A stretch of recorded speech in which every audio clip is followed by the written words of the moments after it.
So, to get the big question out of the way, is it worth paying $700 per ticket to see this? And my answer is, of course, obviously. This production was absolutely incredible from top to bottom. The performances, the sets, the lighting, the music, it was all just a beautiful symphony, all coming together and making something truly astounding and amazing, and something that sticks with you once you've left the theater. The only criticism I have for this is that when Act 1 started with that Frank, the sound system was very messed up, and like people's mics were coming in and then cutting out. And there's a time when a person takes a picture, and it's one of those old-fashioned cameras, so there's that like click effect, and it came in a few seconds early. And so I was like, honestly, this isn't acceptable, because listen, I know mistakes happen technically, but if we're paying $700 per ticket to see this, I don't expect these kind of amateur mistakes from this kind of show. So I was very upset with that, but it only lasted in the beginning, and then the sound system all evened out. Although I will say I do wish the sound was louder in some songs. I think that they purposely went for a more muted tone, and it seems like a lot of more musicals are doing that now, and I'm totally fine with that, but I just think that feeling the music in your bones, in your seats, adds to the experience and the impactfulness of whatever number or scene you are watching. I thought, as for the performances, I thought Jonathan Groff, I think he'll get the Tony, because as we all know, Frank is one of those characters that no one's quite nailed, and I think Jonathan Groff nails it. He allows the character to be both sympathetic, and you also thinking this guy is complete garbage and he doesn't deserve any of my sympathy. And the nuance and the creative acting choices that Jonathan Groff has to make in order to get those two juxtaposition of feelings is mind-blowing. You know, I think that a lot of it is because Jonathan Groff, by nature, is a very charming guy with a lot of wit and likability, but I also think that he plays Frank in a way that is both fake happy with his life, but he's really miserable. Well, I guess that's saying the same thing, but he's basically fake happy with how his life has turned out, and he conveys that very well, where, you know, there is clear desperation and wanting to make things go back to the way they were from Frank's perspective. And I definitely do think that I saw that a lot in the show, and you saw the humanity in Frank, you know, and I think that's the genius of not necessarily how the part was conceived, but how Jonathan Groff plays it, and that this very morally not so great guy, you end up feeling both sad for and like you got what you deserved. And for someone to do that, especially in the culture that we are in now, when everything is so black and white and there's no gray area, is amazing. I mean, the fact that we like felt bad for him when he broke down crying after he lost his son, and then being like, oh wait, he deserved this, he cheated on his wife, you know what I mean? Like it's this great like pulling the carpet from under your feet, and then you're left with, wow, like that's a human being. That is the human experience. That is what being a human being is. It's making mistakes and yet still somehow feeling some level of sympathy and care for these people that make these big mistakes. I thought Daniel Radcliffe was really good. I thought his Franklin Shepherd Inc. was incredible live. It's something that the album can't make up for. You have to go and see it for yourself. I definitely do think that the character is not the most defined out of the three. I think obviously Frank is the most defined, and then Merrily, and then Charlie. So again, the character was put in a way that wasn't the most strongest, but I think Daniel did a good job. He did solid. I don't think he's going to win a Tony for it, and I know some people said he's going to, but personally, I didn't think it was so like, oh my god, what is this? You know, as much as it was like, yeah, it was another solid performance by Daniel Radcliffe. Lindsay Mendez was not there, sadly, but her understudy was. I forget her name, but she was brilliant in the part.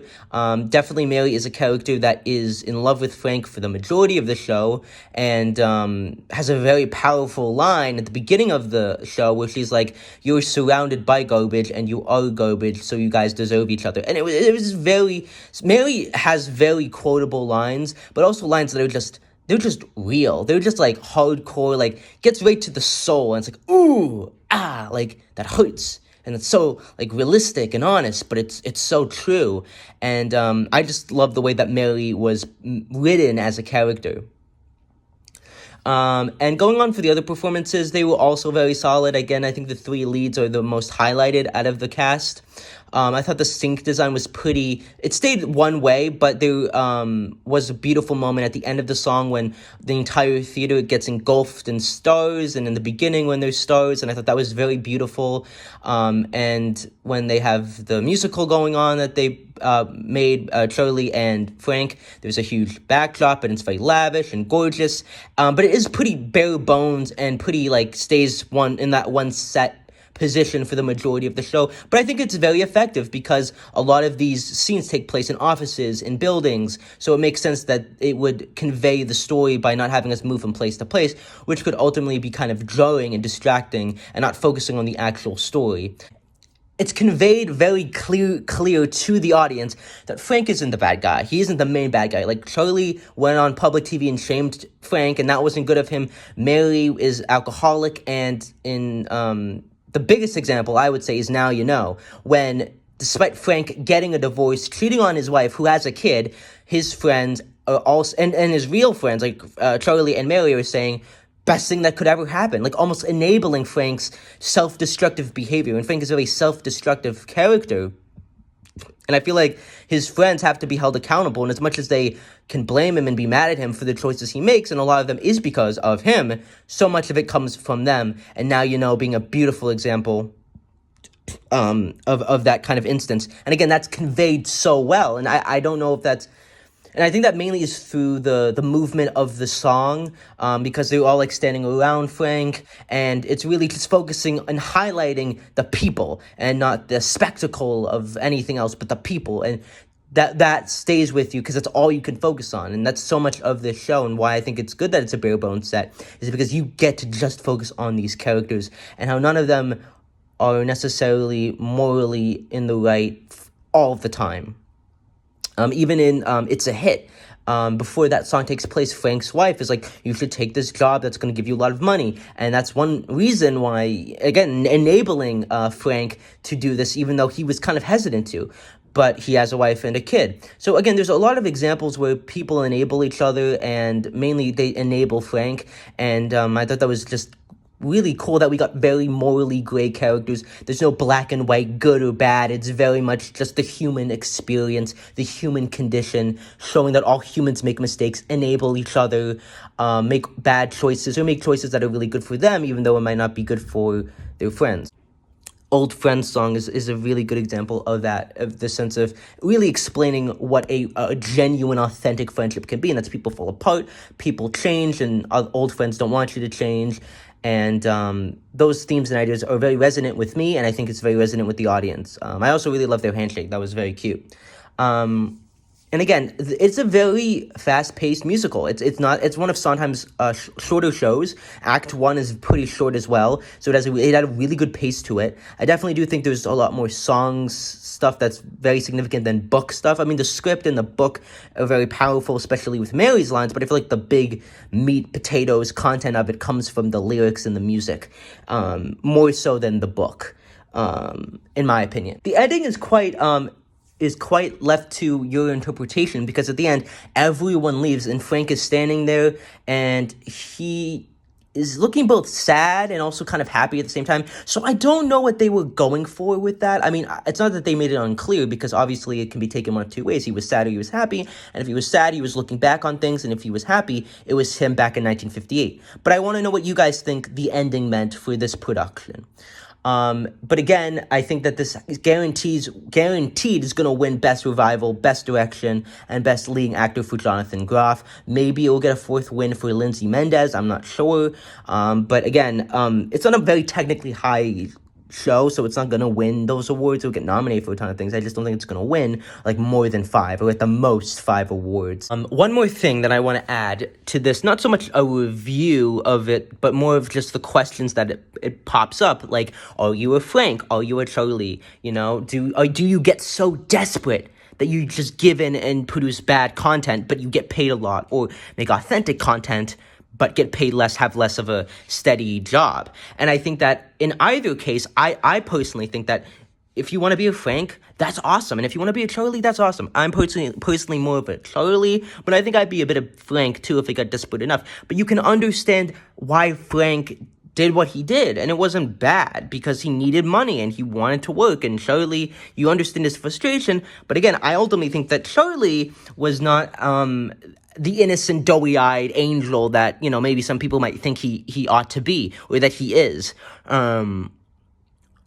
Another thing that I saw in the musicals as well was at the end of the last transition before our time, the kid, Frank's kid, is the last kid to sing, and it was significant, but I wasn't 100% sure why. Maybe he was a symbol or a metaphor for the loss of innocence. That's the only thing I can come up with, but again, let's talk in the comments and let me know your thoughts and opinions for those who have seen it. But again, it definitely, you know, if you're a creative artist, I think you will love this show, and it gives you a lot of things to think about, and how when you're in a creative space like theater or movies or whatever, you're going to be faced with choices, especially if you're, you know, in friendships with people, and how messy and gray it can get, and giving like an honest, good portrayal of what it means to be working in the theater that I think everyone needs to see.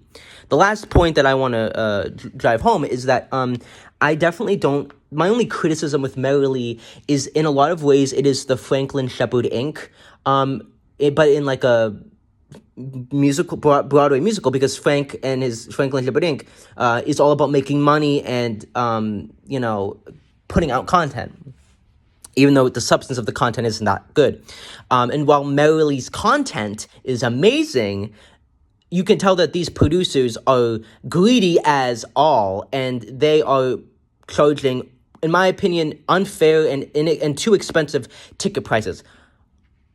Obviously, people can pay for them because it's making $2 million a week, and it's selling out every single week. So, again, it's about capitalism. From a capitalism standpoint, it makes complete sense. I don't, you know, scold them for that, because they're just trying to make money, you know. And if they can make, you know, $2 million instead of $1,831,000, they're gonna make $2 million, you know. Even though that would be way above their gross potential, and they'd still be making plenty of money. But again, that is the kind of capitalistic structure that is Broadway musicals and seeing theaters in New York City. But I think that Merrily is kind of hypocritical in the sense that they are really Franklin Shepard inking everyone, and I just think that it's a little bit too greedy, in my opinion. It's a little too much, in my opinion.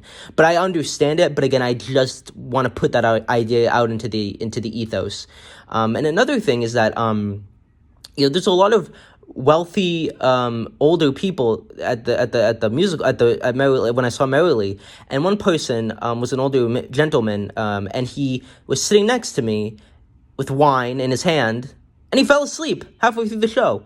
And again, the old man can do what he wants, you know, and he still woke up every now and again. But it just made me think there are some people that would literally stand straight up, not let their eyes leave the stage for a minute, but but those people don't get the chance because they don't have the money. And it's like the people that do have the money don't seem to appreciate this show and what this experience is. You know, someone else said to me as I was walking out, "Oh, I didn't even know what the show was. They just picked it out for me." You know, and it's just kind of, I guess, the wealthy mindset. Now people are maybe who are wealthier. I think there was a lot of people that were appreciative and wanted to be there, but I definitely do think there was a sense of, you know, like, it's a little unfair. I just found the whole thing to be a little bit kind of like ucky.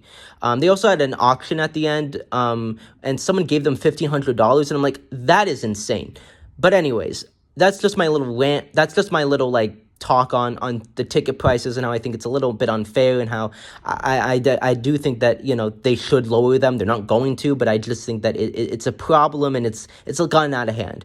But overall, this was a solid 8 out of 10, an amazing production, worth every penny, a beautiful show that is just so well conceived, and I have nothing but praise to give it, and hopefully this review made sense and I got my points across. But let me know what you guys think. Like, subscribe, and comment, and I will see you in the next video. Peace.